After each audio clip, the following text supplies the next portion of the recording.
Hi everyone, and welcome back to my YouTube channel.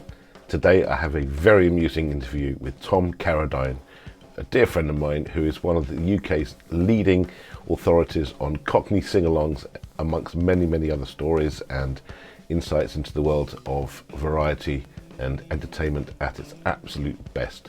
An interview not to be missed. Watch it, leave the comments below, check out his YouTube channel, you will not be disappointed, and I look forward to seeing you in the very next video. Don't forget to subscribe to my channel for more fabulous interviews. Bye for now. Tom Carradine, welcome to my YouTube channel. Hey Chris, thank you for having me. It's great having you here. So many questions to ask you. First of all, I must say one thing.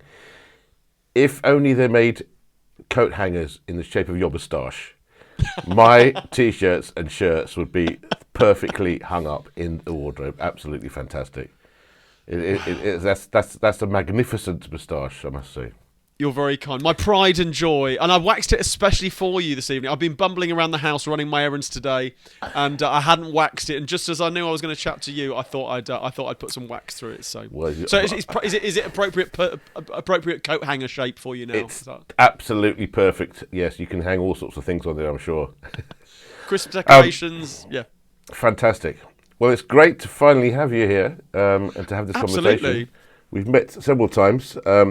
Let's go right back to the beginning of where we actually met before we get back to your beginning. I wondered whether you were going to mention Where did we that. meet, Tom? Tell me, where did we meet? Because in the most salubrious of locations, wasn't it? Of the Q Park in Chinatown, I remember. It was indeed. Absolutely. And what was I doing? I was pushing a piano, a real acoustic piano. That's right. I remember finishing a gig, going to get my motorbike in the depths of winter, and there you were pushing your piano. I thought, what's going on here? And I've got a great clip of that, a great video of you playing. Oh yeah, you shared it on the socials. Yeah, Old Man. We might have to play that again at some point. It's a funny old way to make a living pushing my piano around. It is. But yeah, I wouldn't change it for the world. This is. I just did a gig, right? Got into the car park and look who I've come across. Chinatown car park. Oh my old man, say follow the van, and don't dilly-dally on the way. When the car with the old packed in it, I followed on with the old clock. Dilly-da, dilly-da-dally, dilly-da-da, dilly, lost my way and don't know where to run. Dilly-dally. Oh, you can't trust the specials like the old time coppers when you can't find your way. There you go. The crowd goes, man. There's the elevator.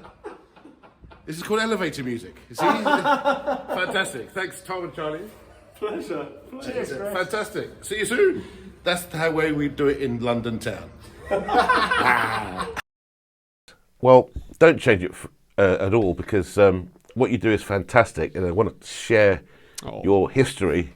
So let's start right at the beginning. Obviously, I talk about music and stuff. This is the whole point of my channel, is sharing different types of music, and your style is certainly very different and very unique. So let's go right back to the beginning and see, how did you get into this particular genre? And perhaps you'd like to explain what your genre is. Genre.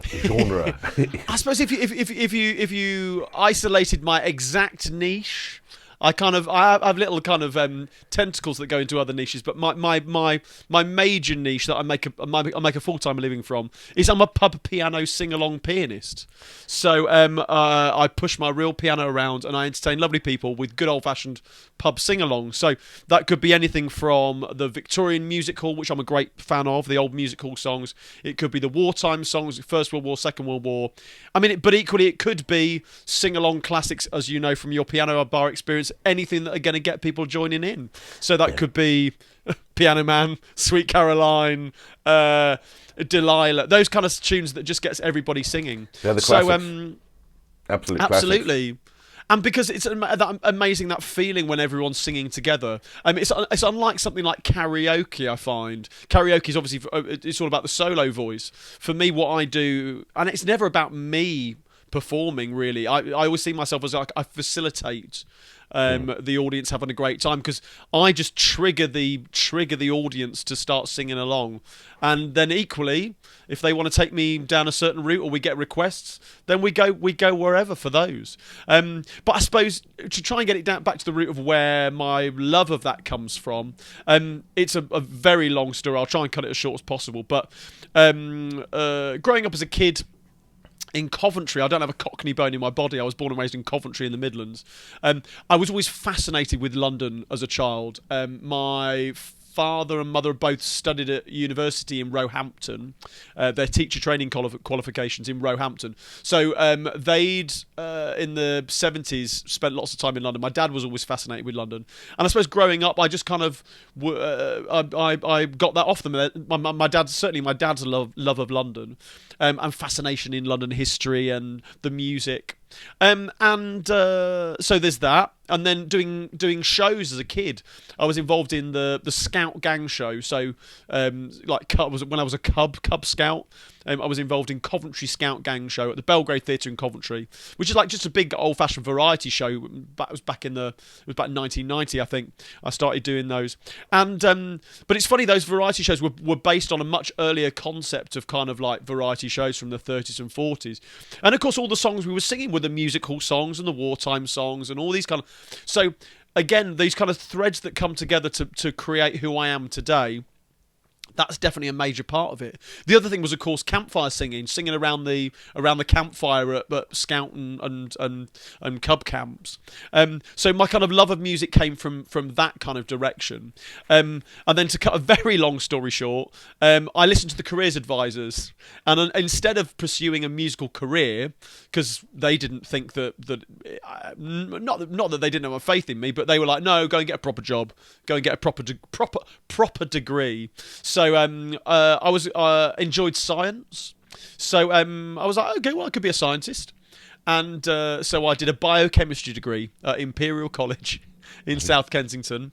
One of the reasons why I chose Imperial to come to, not only it's one of the top science universities in the country, it's also in London, so I got to live in London for 3 years, which was amazing, a childhood dream come true to move to London. And through that, while I was doing my degree, I started doing stuff with the Operatic Society at Imperial, and with the Musical Theatre Society. And through that, I was on stage, but also conducting as a keyboard player and a musical director, because I'd already done kind of amateur shows up in Coventry again. Through that, and being in London, I met London-based pianists and musical directors and people on the theatre scene, and I started doing stuff on the London fringe scene, so the comedy circuit and improv circuit and the kind of fringe theatre, playing for auditions and rehearsals. And my first job, once I graduated, so I haven't worked as a scientist for a day in my life. I graduated with a joint honours biochemistry and management degree, I graduated. I worked in a call centre for 6 months while I was kind of finding my feet and getting bits and bobs of work. And my first proper gig was News Review, which is like a satirical comedy review at the Canal Cafe in Warwick Avenue. And the rest is history, really. That started me on the kind of playing on the London cabaret scene, on the kind of fringe scene, and out of that, I got a phone call out of the blue from someone I'd met actually through News Review. Tom De Kaiser, he was a keyboard player on Blood Brothers, the musical tour, and we'd known each other through News Review, but never really kind of met properly, and just I got a phone call out of the blue saying, no, this is a long shot, but our third keyboard player on the tour of Blood Brothers has fallen ill. We're currently in Sunderland. This was on a Sunday. Could you get to Sunderland tomorrow? Sight read the show on Monday evening. And I was like, okay. He was like, if you can do News Review, which is very kind of seat of pants, because it's satirical comedy. Everything you rehearse Tuesday, Wednesday, Thursday during the daytime, and then Thursday, Friday, Saturday, Sunday evenings you do the show, a kind of an hour-long show. But songs change, songs come in, new gags come in, new scripts come in. So it's in constant flux. And he was like, if you can do that by the seat of your pants, then you can come and play Blood Brothers Keys 3. He rang. I said, can you give me 5 minutes? And then I rang a good friend of mine at the time, Kate Young. She passed away a couple of years ago, unfortunately. But she was a musical director in the West End. She was a children's musical director as well. She worked on the original production of Joseph and the Amazing Technicolor Dreamcoat with Philip Schofield and Jason Donovan at the London Palladium as children's musical director. And because I'd had some coaching with her, I'd had some conducting coaching, thinking that I might pursue the musical theatre route as a musical director and a keyboard player. And I rang Kate, and in a very kind of matter-of-fact Scottish way, I can't do the accent, I wish I could. She said, that's great. She said, you either go and do it, you do a great job, and you work. She said, or you go and do it, yeah, you balls up and you never work again. She was like, it's your choice. Very I was true. like, I was like, okay, well, I'm a firm believer fate has this funny way of working with opportunities and things. And well, when Kate said that, she was like, well, there was no option not to do it. That's the thing. It was either you go and do a good job. What year was this? 2006, maybe 2006. So I'd been out of university.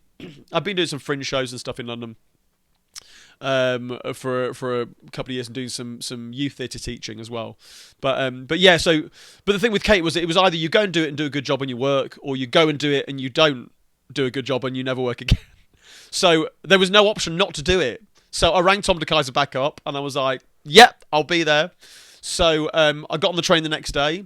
I didn't see a pad. I had no idea what the sheet music was for the show. I kind of vaguely knew the show, being a musical theatre fan. And so I listened to the album on my mini disc on the way up. Remember those? And got there, did the sound check, saw the pad, and thankfully it's not too hard. It's not too hard as a keyboard pad for a show goes. We had a bit of time with the musical director just rehearsing some corners, but I played that show that evening not having played every note in the show. Started reading some of it and having just kind of had a quick glance through. And I did it, and it went well, and I played for the rest of that week. And then the regular keyboard player came back.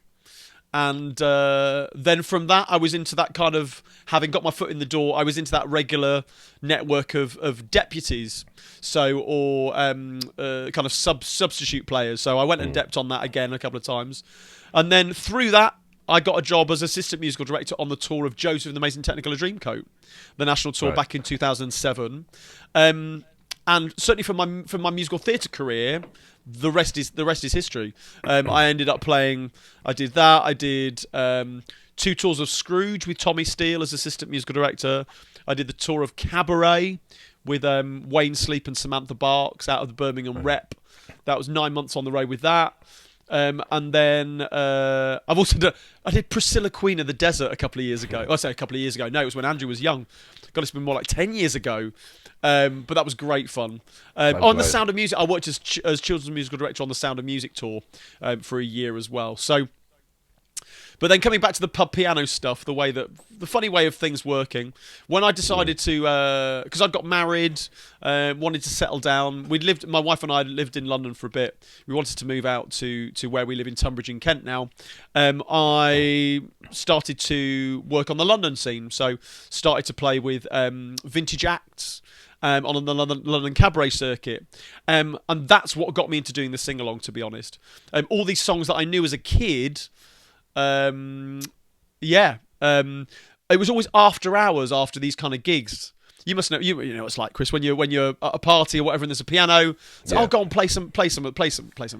Yeah. And it was at Twinwood, a big vintage music festival in Bedford, about 10 years ago, Dusty Limits, he's a cabaret host. He was working there, and I was accompanying for Dusty. We were in this Nissan Hut bar kind of pub thing. Temporary pub at Twinwood, and there's a battered old piano there. Half the keys aren't working. It's completely out of tune. You hit the keys and like spiders and bugs come out the top. But Dusty said to me, "I'll go and play some of the old tunes," and I was like, "Okay." So I started playing, and I'm like, "Roll out the barrel," or "My old man said follow the van and don't dilly dally on the way," all that kind of stuff, and people started singing along. Yeah. And there was such a great reaction, and the pints of cider kept coming on the top of the piano. And so the next night after the gig, we ended up back in the Nag's Head again, the pub, and there were people there saying, "Oh, you're going to do the sing along tonight?" And I was like, I wasn't planning on it, but why not? Why not? So I started playing again, and the pints of cider kept coming, and then at like 2:00 in the morning when we got kicked out. And then we went back the following year. And then I was playing on the vintage circuit and the kind of London cabaret scene between that, but for that year.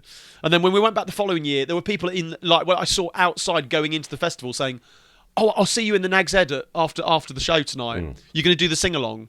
So there we go. How could I refuse?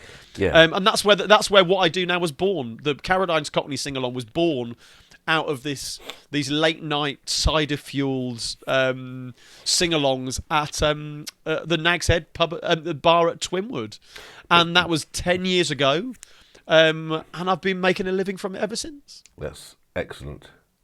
I mean, it's really funny you say that, because if you go back to the Second World War, around that time after the war, there was a piano in virtually every pub in the United Kingdom. Absolutely, there was so much entertainment. And that kind of dissolved over the years as we got more into probably around the 60s, the advent of jukeboxes and stuff like that. And also certainly in London pubs, because when I moved to London in 2000, I had lots of friends who lived in the East End.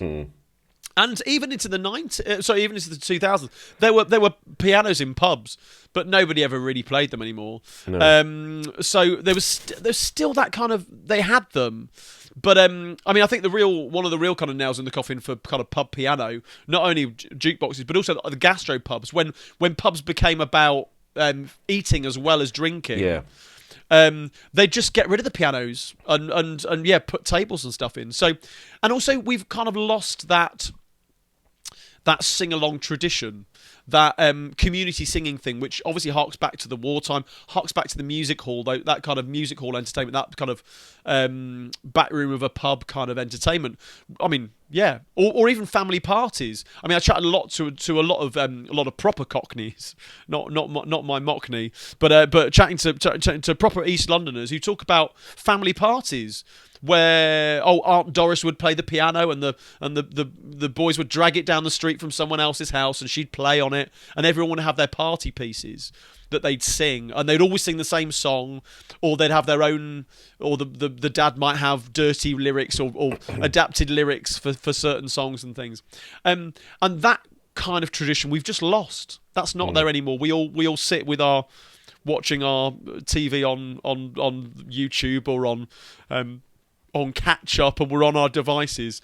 We're not kind of experiencing those collective musical experiences. Well, I mean, we are obviously concert going is still huge, and people love listening to live music. But that ability to join together and sing together, I suppose. I mean, thank you to someone like Gareth Malone and the kind of rise of community choirs over the last 15 years maybe. It's been great. There's been a kind of resurgence in that, and also people knowing the benefits of singing for health and for mental health and for brain health. I do a lot of work in care homes as well, so seeing the power of music with people with dementia, it's stirring stuff when you can be playing to a crowd and you're singing one song, they're not interested, and then you sing one song and it triggers something in them, and they sit bolt upright and they sing the words out full volume. As you know, Chris, the power of music. It could just be that one song that takes someone back to a specific moment it's one of the reasons why I absolutely love my job, and that no two gigs are the same because the audiences are different. Well, it's interesting you say that, because I started playing in piano bars in the 90s, in the early 90s, but not here, in Norway mainly. Started off in Norway, and there was a huge market. I was right on that wave, and it just went from strength to strength, and it was incredible how all these little towns up and down that huge coastline, nearly 2,000 miles, every town had its own piano bar, and there was a group of us that used to travel all the time, and it was such a fantastic feeling turning up, and you were like a little star of the show where we'd just entertain people and sing great old songs, and that was very much a community. It's dying away now in Scandinavia, but that, I'd say, what was happening in Scandinavia when I was there, right at the beginning, was happening in the UK years ago.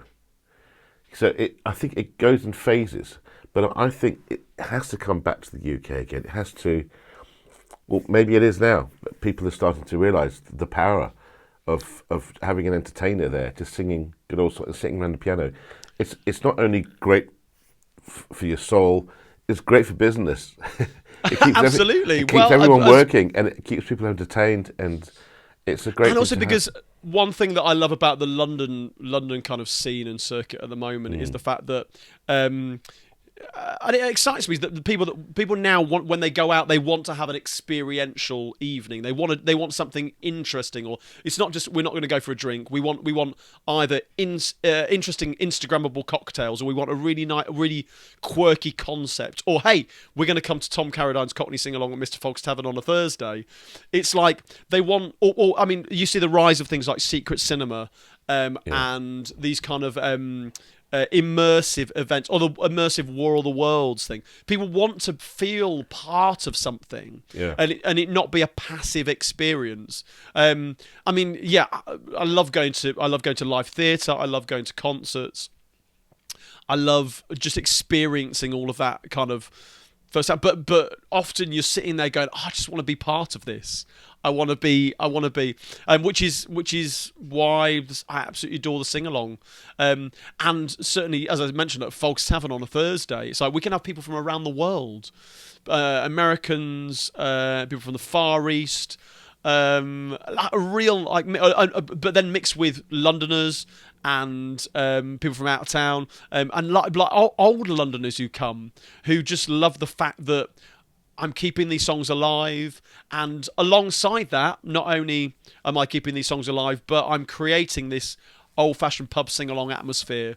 So, I mean, that's one of the things I was quite eager to make sure that for Fogs that it's accessible. It's like, if I'm playing to a crowd of people from all around the world, they're not necessarily going to know all of the old musical songs. I mean, if you say to a true born Londoner, I mean, how many musical songs do you know? They probably only know 5 or 6, to be honest. And 2 of those are Daisy Daisy and My Old Man Said Follow the Van, or I'm Forever Blowing Bubbles. But I mean, I could do a perfectly period, and I do concerts and performances and talks and lectures where I can do everything perfectly period, no later than like 1914 or 1918 perhaps. But if I did that, nobody would know. The majority of people wouldn't know all the words. They wouldn't know the songs to join in with. So on a Thursday at Fogg's Tavern, as I said, we could be singing. We might be doing "My Old Man's a Dustman" from Lonnie Donegan from the 1960s, or "Henry VIII I Am," which of course most people remember from Herman's Hermits in the 1960s, but it was originally a hit for Harry Champion back in 1911. But then, while I'm doing that, we might be singing the Only Fools and Horses theme tune, or we might be singing Sweet Caroline, or Daydream Believer, or Bohemian Rhapsody. That if there's one song that everybody, from irrespective of where they come from in the world, seems to just know, even if English is not their first language, is Bohemian Rhapsody. It's a really hard song to play. It's a really hard song to sing. The lyrics don't make any sense whatsoever, but I don't know what it is about that song. There's something that's just that transcends everything. It's and the other one that I find is "You Are My Sunshine." You are my sunshine, my only sunshine. Don't ask me why. Everybody I've come across knows that song. No idea why. It's always been there, hasn't it? You always hear it. It's in comedy sketches, Morecambe and Wise. It's in British history, entertainment history. Yeah. I think It's in our DNA. So many of these songs are in our DNA. And actually thinking about the kind of next generation, I was doing a gig to a kind of day centre crowd down in Benenden in the depths of Kent a couple of weeks ago. And it's at Benenden School, a girls' school. And they host it on a Wednesday afternoon every month. And they bus in a community group, and the girls make biscuits and make tea for everybody, and so they entertain. They keep the people happy with tea and nibbles and things, and then they have an entertainer in. And I always find it fascinating. I play there kind of once every 6 months, I suppose. It's always fascinating to know which songs these kind of teenage girls are going to know. And we were talking about the other week, and they do know songs like Daisy Daisy. And the other one that always makes me laugh is the fact they all know Tiptoe Through the Tulips. Yeah. Which is like from the 30s. Tiptoe to my window, by the window, that is where I'll become tiptoe through the tulips with me. And of course they know it because it's a scary song on TikTok. But also a lot of these it's songs... the Tiny Tim version from the 1960s where he sings it in the falsetto that was used in... Was it Insidious, a horror film? I remember.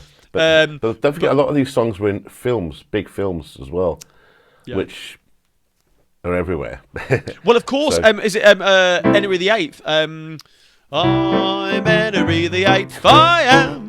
Henry VIII, I am. Which all the Americans know because Patrick Swayze sings it in Ghost, the movie, to Whoopi Goldberg to annoy her in the middle of the night. So if I play to an American crowd, they're like, oh my God, can you play I'm Henry VIII, I am, and Burlington Bertie from Bow. Those are my two most popular requests. And I think that must be, I think Julie Andrews did Burlington Bertie in a film called Star about Gertrude Lawrence. So it's kind of the Americans might know it from that, but yeah, it's funny.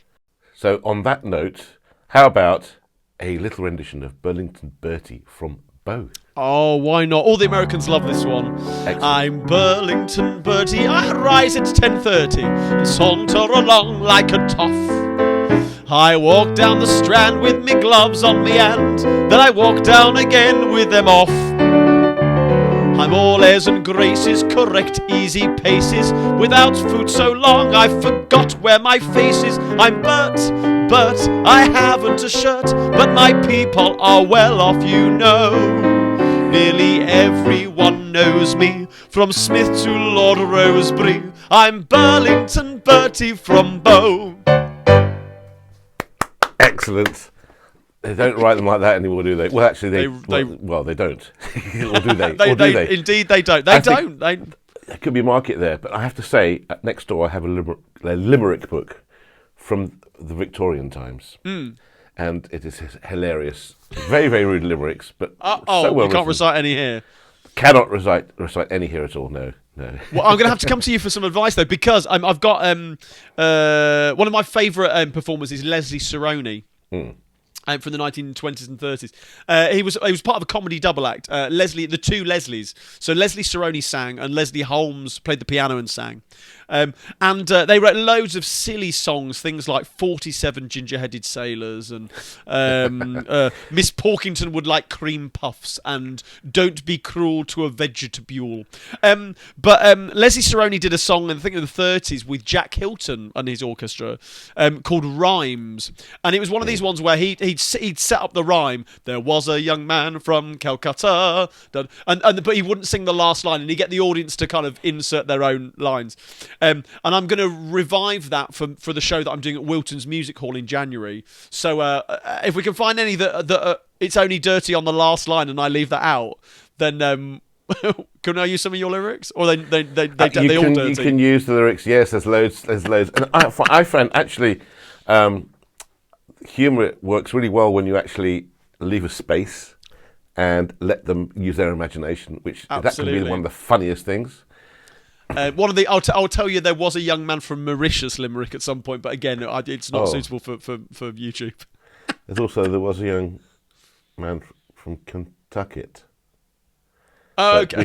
We shan't go down that road. Nantucket. Nantucket. There was a young man from Nantucket. Yes. There was a young lady from the Azores as well, but those are unrepeatable. Yes. In these circumstances, the Jack Hilton ones and the Leslie Saroni are pretty tame in comparison, but I think they need spicing up because again, with music hall, with so many of the musicals, not all the musical songs, but so many of the musical songs relied on that innuendo, that double entendre. But the beauty of that was that artists like comedians like I can't think off the top of my head now, but. The best comedians are the ones that just don't swear. they use that the two Ronnies.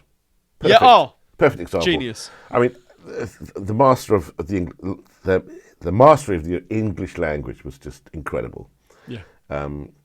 Ronnie Barker could I could listen to him all day. And those comedy sketches are as funny now as they were when they were written. They are. They're classic comedy. I mean, but again, I just love that they're rooted in they were rooted in a long line of other variety duos, going back through the two Leslies, Laurel and Hardy. Yeah. I mean, it's just a lesson in comedy. I mean, I love, and that's one of the reasons why I love some of these the old performers and old comics, and actually like Max Miller, that kind of leaning towards the audience and letting them into a secret kind of thing. Or he used to have a thing where he'd look off into the wings as if the stage manager or someone in the wings was telling him to come off or behave. The manager was kind of telling him to behave, and he'd kind of go away, go. And he'd come in closer. So the audience felt like they were a bit like being let into a secret, being part of something really special. And one of the masters of that was Norman Wisdom, wasn't it? Oh, he was just a genius. Really was a genius. Indeed. And then of course you get to my kind of upbringing, and again, one of the threads that brought me to doing what I do now is growing up as a teenager. I suppose I discovered people like Tom Lehrer and Victoria Wood, and comedy at the piano. And actually, back then, that made me kind of investigate the two Leslies, and Flanders and Swan. All those kind of silly songs from the 50s, and Tom Lehrer in the 60s. Just the art of comedy at the piano. I mean, and perhaps the top of my list would be Victoria Wood, God rest her soul. I mean, just an absolute comic genius. I occasionally do some of her material, but I just feel inadequate trying to perform it because it's just stunning work. Where do you see yourself in a few years' time? Do you have any ambitions going forward from here? Well, I do indeed. And actually, if you'd asked me that question last year, I would have said I have no idea. Probably just doing the same old thing. But I've kind of looked at what I do more recently, I think carving out more of my niche. To be honest, I love about certainly the old music hall songs is the social history around them, or the stories behind the songs. So I'm hoping I can find some outlets for that. Be that more performances where I can chat and talk about it, or lecture kind of series where I can kind of talk about the history of the songs as well as perform them. I'm also developing my show at the moment to perform it with a 6-piece band. Yeah. So with the prospect that hopefully at some point next year or the year after I can take the show on cruise ships. So I could be doing cruise ship kind of guest ents as well. And also open up what I do to a kind of slightly bigger audience, maybe to a theatre show thing, a UK tour, and even possibly a US tour. I've had some great experiences with not only Americans in this country, but also I had the great pleasure of playing on the Queen Mary 2 last year, coming back from New York to Southampton with the Olivier Awards. It was their Theatre at Sea week, so I was on there in my guise as accompanist. For the Olivier Award stuff, but they also, while I was on there, I did a sing along, and also I led a kind of musical theatre sing along as well. So but the reaction from the Americans was great to what I was doing. So I'm hoping in the next couple of years to get some dates over in the States. So that'd be great to again, for me, it's just finding more outlets to be able to share my love of these songs. And share them with people that have that kind of collective sense of nostalgia for them. Would you that's say? one of the things Would you go? Sorry, I was going to say. Would you say it's not only the love of the songs, but the love of that era? Yeah, absolutely. I mean, everything that surrounded that era was very nostalgic. Absolutely, indeed. And I'm well aware that in 2023, looking back, we do look with rose-tinted glasses. And that actually, my personal kind of favourite period is probably interwar, so 20s and 30s. But I mean, to people say, "Oh, were you born in the wrong era? Would you want to go back and experience it?" Probably not. No, because being a working class chap in that time would have been a tough life, and I would have probably. Either fought in the First World War or in the Second World War. So it's like, and the Depression, it's like, no. And I might dress in vintage clothes all day, every day, which is very much part of me as well. And something I've kind of fallen into really over the last 10 years, finding myself so much more comfortable wearing vintage clothes. But again, a good friend of mine over in New York, Dandy Wellington, he's a band leader. And of course, also a style activist, I suppose. He talks about vintage style, not vintage values. So again, thinking back to this what we have, these kind of rose-tinted glasses of this lovely time. There were lots that were going on that wasn't good. And even in musical songs, there's lots of musical songs that I wouldn't even touch now because of the language that's used or the connotations that are brought about it. And that's fine. We can leave them on the shelf in the sheet music.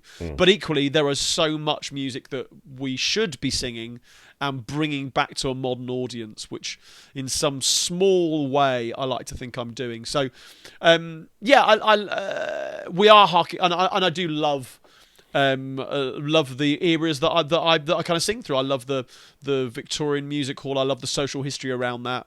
I love the thoughts of these wartime songs that kept spirits up during not only the First World War but the Second World War as well.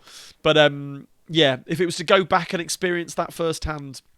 No, I'm quite happy here with my iPhone and my supportive underwear. And your soap. And soap, yeah, absolutely. One of the greatest inventions of the 20th century.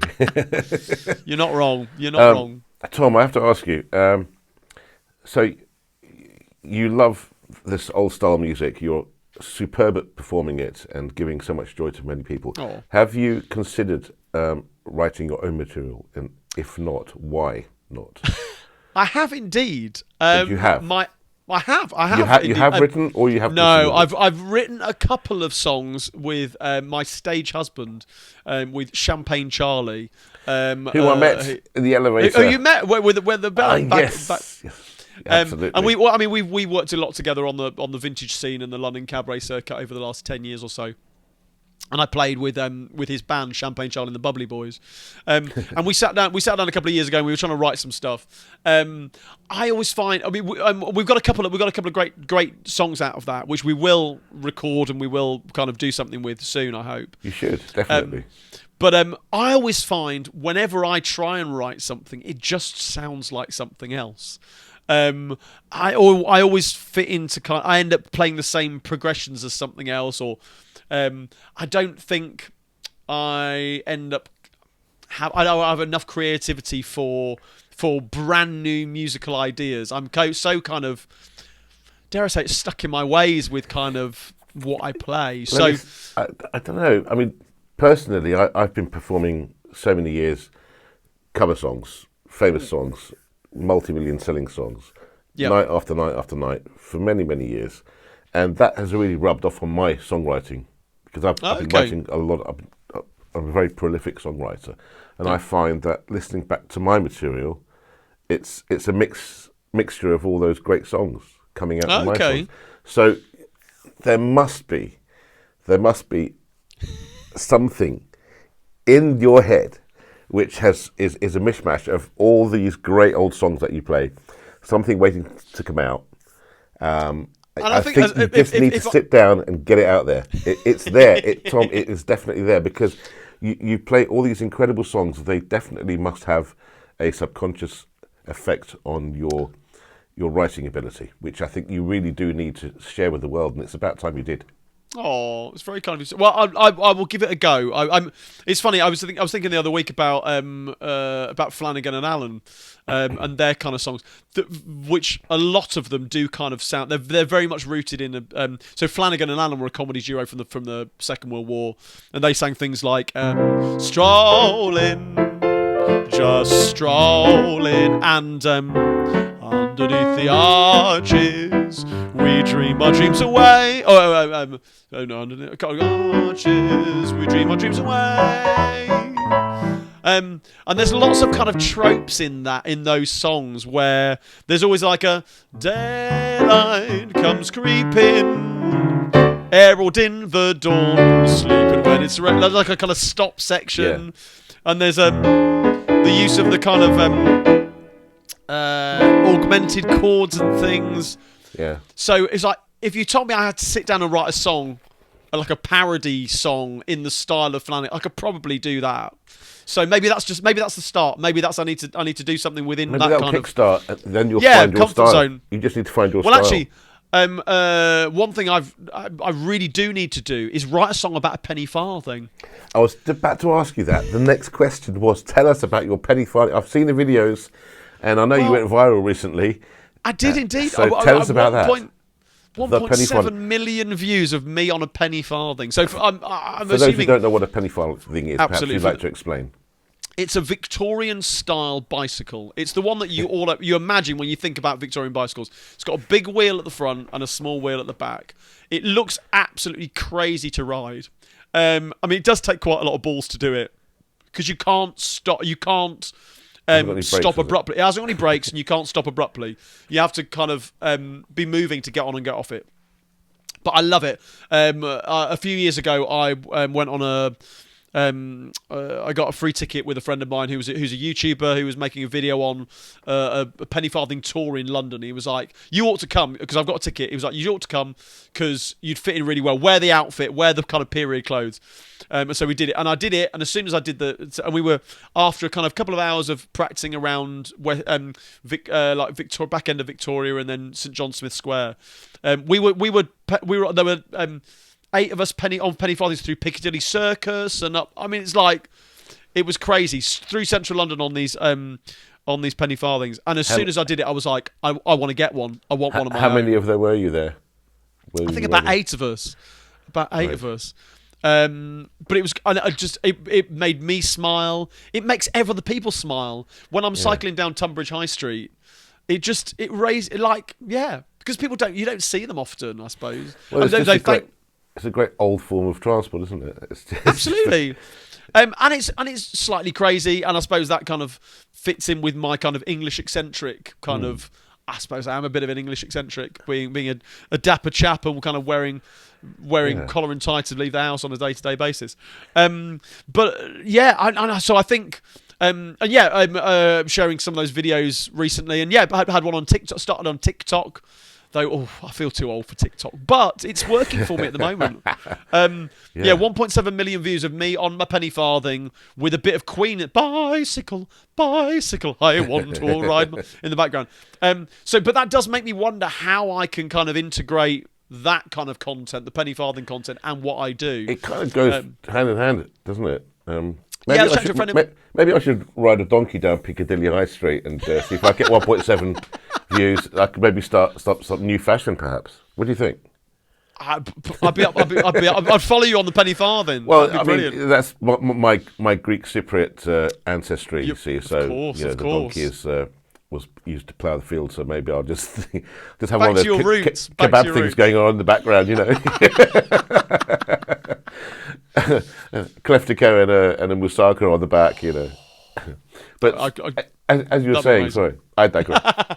No, I think yeah, but finding other ways to integrate that into, because I was saying to people the other day, it's like I've gained all these lovely new followers, but I said they're going to be sorely disappointed when they see the usual stuff that I'm putting out.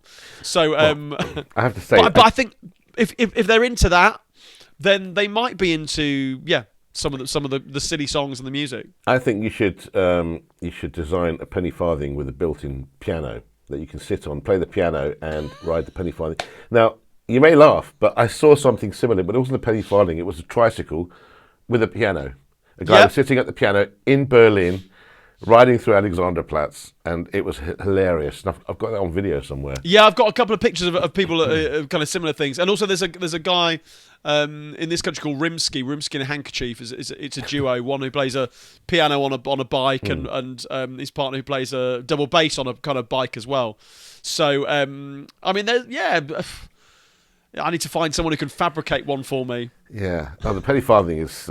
It's superb, though. It's crazy. But I love it. I absolutely love it. It makes me smile when I go out on it. And and that's the thing. If it's a bit like the moustache, I always like it. The moustache. It's like it's a bit crazy and out there, but if it raises a smile, I mean, I get some negative views on it, but I'm like, I've got to that point where how I'm can just you like, get negative views on a penny farthing? oh no, but penny farthing less so. But the moustache and the kind of out there choice of clothes, I think it's just about being incongruous. Well, it's their loss, isn't it? It's their absolutely. You don't want to mix with those sort of people. As I was saying, well, it's the haters are going to hate thing, isn't it? It's like there are going to be some people who don't get it. The keyboard warriors that are envious of your success and of your joy. There are always people in the world that want to bring you down to their level to make them feel better, which is very true. It's very sad, unfortunately. But and thankfully, I'd like to think I've got to a point now, being 41. Certainly over the last 10 years that I've 41 years old, young. 41 years young, they say. Yeah, that I've become a bit more kind of stoic about that, and yeah, obviously delving into kind of the realms of social media with what I do and being on all the platforms and stuff. And yeah, you get some negativity and stuff, but again, I just, a part of me with what I do is about exuding that positivity, and also that thing about, again, chatting to a friend about this the other day about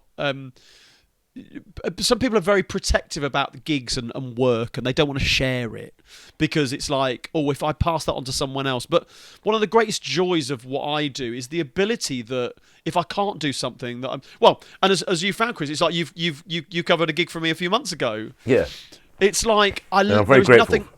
There's nothing more joyous to be able to pass work on when you know that someone is perfectly suited to do that gig, and that will do an equally amazing job. So, like that kind of, we should just be, especially coming out after COVID and after the hell that we went through for a few years. Now that live music is back, just to be so supportive of other people and everyone's projects. There is enough love and of live music to go around. So yeah, we just need to be celebrating it, and that kind of that joyousness. Which again, I love I just love the feeling that a gig, someone might come in of having had a bit of a down day, but as soon as they start singing, they feel amazing. The endorphins are going around the body, that they can leave on an absolute high. And it's an amazing. I mean, you must have it too when you can create that atmosphere, or take a request and someone gives you a request that they don't think you necessarily know or whatever, and you can nail it, and they're what a great experience. I just did a gig with a very good friend of mine, Carl Williams, a fantastic singer and keyboard player. We did a dueling piano show in Napoleon's old house in Chislehurst. It was a stately home. It's absolutely incredible. It's like a palace. It really is amazing, called Camden Place. And of course, we take requests. It was for a 70th birthday party, but a private event. But it was in this beautiful stately home. and it really was Napoleon III's old house. He was there for 2 years, apparently. Yeah, and they're writing requests on the piano, and obviously one of us is more than likely is going to know it. And the joy that people have when you play those songs, they mean so much to them. And most of these because people they're in control. Like I mean, we said. I mean, of course, as you know, again, we're giving the secrets away now for piano bar playing or pub sing along. It's like, yeah, you'll take the requests, but it's like you won't take them in the order they come in. You'll try and shape the evening so there's a kind of shape to it, and it's because like there's no point in giving those big belting tunes like right at the start because there's nowhere to go. So, but yeah, you're right. That when they feel part of it, when they feel like they've contributed something, similar way for me for Folks Tavern on a Thursday, when one of the things I love about between songs or even during songs is kind of getting people involved and finding out where people are from and singing a song. It's like, we've got so and so in from Texas, brilliant. The stars at night are big and bright, deep in the heart of Texas, or so from Brazil. yeah. It's like just that, and then it makes them feel so special, and I love kind of that. I suppose it's just about being a good host, isn't it? It's about making sure everyone feels welcomed and comfortable, and facilitating them having a bloody good time. Yeah, indeed. I must say, actually, someone like the Divine Comedy is an artist who kind of touches on that past nostalgic kind of feel, but does it in his own sort of way. I never really thought. Indeed, songs like it's a very British sound. Things like National Express, track, of course, excellent lyrics. Oh, indeed. Superb. Also, but you're right. But that kind of sense of nostalgia, which certain artists kind of can pick up on and kind of latch into. But also, I mean, there were some great. We were talking about they don't write songs like they used to. I mean, people do. I mean, a good friend of mine, Thomas Benjamin Wild Esquire. He's a banjolele player who started on the vintage scene a few years ago, and he started writing his own tunes. And he's actually kind of moved away a bit more. He writes much more of his own material now than playing covers. He went viral on TikTok with the "No More F***s to Give" song. You heard that one? I've no more f***s to give. My f***s have runneth dry. I've tried to go shopping, but I've no f*** left to buy. One of those. We're gonna have to bleep those out. We're gonna have to, unfortunately. Otherwise, this video ain't going anywhere. I'm sorry. I'm making you a job now. Oh no, that's okay. That's okay. As long as you can beep those out. But no, so he's the No More to Give guy. Yeah. We've collaborated on a few things, actually. We knew each other on the circuit pre-COVID, and then it was actually during COVID that he was like, do you want to collaborate and do some... When we were trying to create opportunities for ourselves... and we did a little version of I Got It From Agnes, Tom Lehrer's. I got it from Agnes, she got it from Jim. We all agree it must have been Louise who gave it to him. And it worked really, really well. We did a little video with it, and from that, we've collaborated. We've even got a two-man show that we do now, the Two Toms, an evening with the Two Toms, where we both do a little. Both halves are a bit of our own solo shows. And then we come together and so in the first half of the stuff we do together are, again, those great comedy tunes that we all remember, like Right Said Fred, Bernard Cribbins, and Oh What a Beauty. I've never seen one as big as that before, the Marrow song. And then at the end we finish with the kind of, I play on a few of Tom's tracks, like the ones that I put piano down on his release recordings. But then one show we did, we finished with Wuthering Heights. Out on the wild and it was brilliant. It's a great that's a great sing-along chorus. And then the last gig we did together, we did an 8-minute Cliff Richard medley. But again, they're great sing-along tunes and everybody knows them. I have to ask you, that's a beauty. I haven't seen one as big as that before. Could you give us a little rendition?